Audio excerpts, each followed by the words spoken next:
there, this is also a new process video. Today I'm going to dive into these two sheets from Kaisercraft. It's from the Perfect collection and it's pet themed.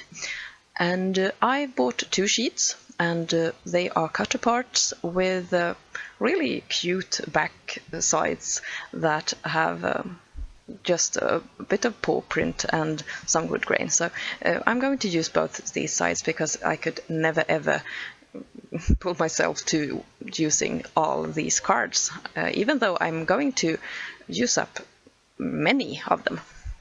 But sometimes I don't like the sentiment, and then I'll be using the opposite side instead. The card or the photo that I'm going to use is of Felix, our younger cat, and he is outside the playhouse, and I'm taking the photo from within the playhouse, and he's looking in, and he seems to be really upset that I'm in there, or we are in there, and he's not.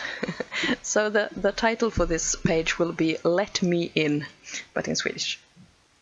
And back when we got our first cat, I felt that, oh wow, this is my opportunity to take lolcat photos.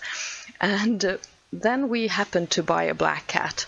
And you can say a lot of things about Cosmos, but he's not photogenic. Not at all, really.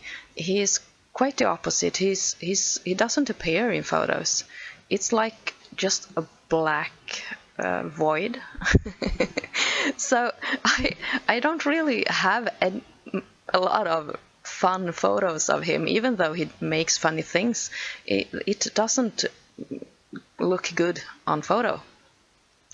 But then we got the other cat a year later, and he is just the perfect cat to take photos of. He has lots of contrasting colors, and he has white in his face and everything. So he shows up on photos very well, I must say. And he also is the goofball of the family.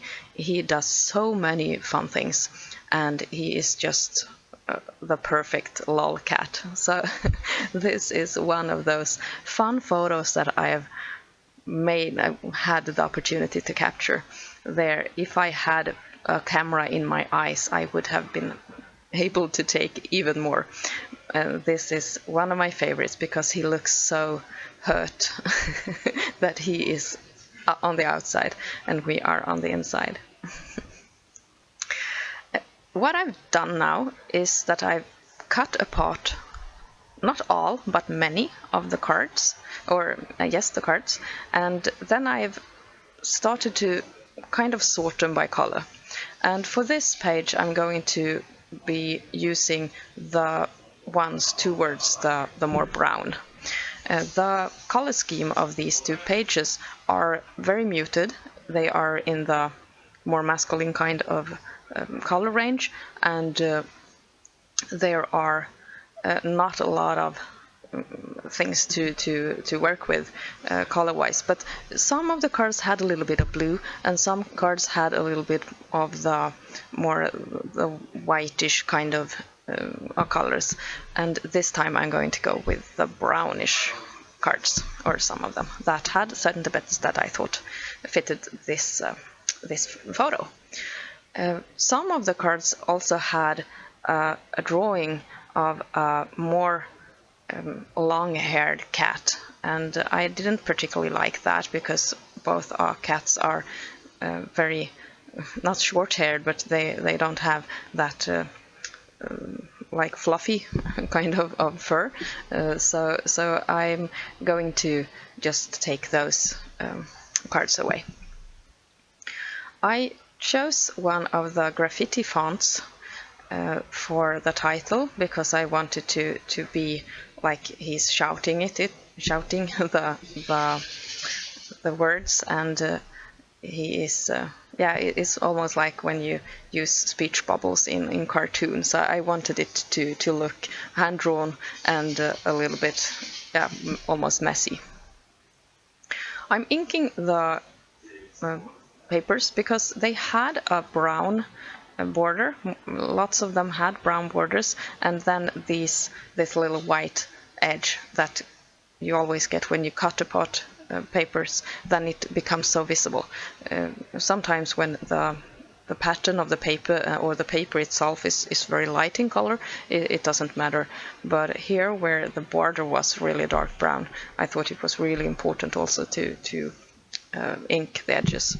And I'm using my felt applicator, and I'm using the color box fluid shock refill, and that's not a very good color to have for these felt applicators, because it dries and you can't really bring it back to life with water, because it is not that type of product. But that is the bottle that I have sitting on my desk at the moment, so I'm using it, and then I need to just make it or color the felt applicator over and over again. So I guess it will soon be empty, and then I will move on to something that it's actually activated by water, so that I can be more frugal with my ink. But I love the color. It's always been my favorite.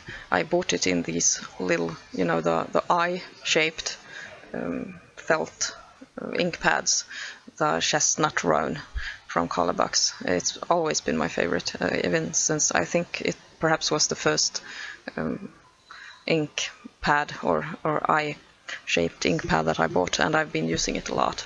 So I bought the refill, but it's not the perfect ink for a felt applicator like this.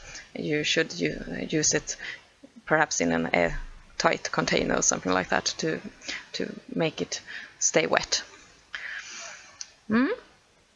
I'm arranging these in a grid-like style, and now I'm going to just adhere the title, and then I'm going to finish everything off with a little string. I love to use string on cat layouts because they like to play with string, and it also gives a little bit more life to a page. It gives the movement, and it gives also a little bit a different kind of texture and a little bit more dimension. So that's what I'm going to just have as embellishment on this page. I will be making 4 layouts total of these 2 pages or these 2 sheets of paper that I showed you, and they will be about my 2 cats, and I will just put them on YouTube on a row like this. And after that I will move on to vacation photos from last summer, and we have just been away for a couple of days visiting my mom in the more southern part of Sweden, and the weather was kind of horrible, and it felt really good to come home and scrapbook the photos that I took last year when we did lots of fun things while we were there, and also experienced some really interesting events. And I think it was my kind of way just to process that we've been away on a little bit of vacation. So I will be scrapbooking last year's summer vacation photos for a while when I'm done with the cat layouts, 4 cat layouts. I'm using a nature colored twine. It's got a little bit of gold in it, and it's my favorite twine for these kind of projects, and I'm trying to make it stay in the natural curl, because I realized that when you try to bend a thread in your own kind of way, it never looks very good. So it's better to go with the natural flow of the twine, and this one, which is a rather stiff, it needs to go its own way, and I think that I managed to put it down on the page in a natural way. I'm using the glossy accent to adhere the twine, and it works really well, and it dries super quickly. Here are some close-ups of the finished page, and I hope that you enjoyed it. See you soon. This is Åsa. Bye!